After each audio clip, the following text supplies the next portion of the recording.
বন্ধু, হ্যাঁ এ রমজান মাস আসলে মানে আমার যে কি হয়, রমজান মাস আসলে প্রায় খিদিতে পেটে বসে ইন্দুর ডাকে। তো তুই এখন কি বলতে চাস তো? বলতিস কি, তুই আর আমি তো বন্ধু, হুম তুই কারোর বলবি নি, আমিও কারোর বলবো না, দুজন তো দুজনে হুম। বিশেষ করি, চাষাও কারোর বলবে না। ও শালা, না না, এই রমজান মাসে কথাটা আমি করবো না। এই লোকজন দেখে মান সম্মান থাকবে না। আরে কি দেখবে না, বুঝিস নি কি, আস্তে আস্তে করছেন তোর আর আমার বিষয়, আর চাষা 5 টাকা দিতে হচ্ছে। না না, তুমি যে এনতে খাওয়ার খেতে আসতো আমি বুঝতে পারছি। আমি নেই অকাজের মধ্যে। আরে তুই একটু বোঝার চেষ্টা কর না। এই ছেলেপিলে, এই কি খাবি তোরা, কি খাবি? নামাজ কালাম পড়বি, এই একটু ঘুমোবি, তো গায়ে ইফতারের সময় হয়ে যাবে। আবার কি খাবি তোরা? দেখবি না তোরা রোজারা ভাববে এই বয়সে, তোদের বয়সে আমরা 30টা জায়গায় ফল রোজার 60টা 40টা ইগা থাকিয়ে এলাম। আমরা ছেলেরা কিছু বানায় না।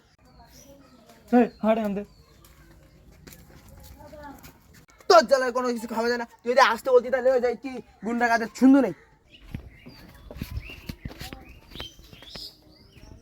খেলার গেবারিছে, আমাকে মারতে মারিনি।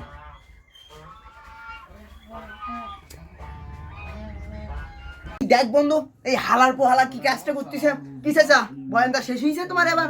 কাজটা করলো কি বন্ধু?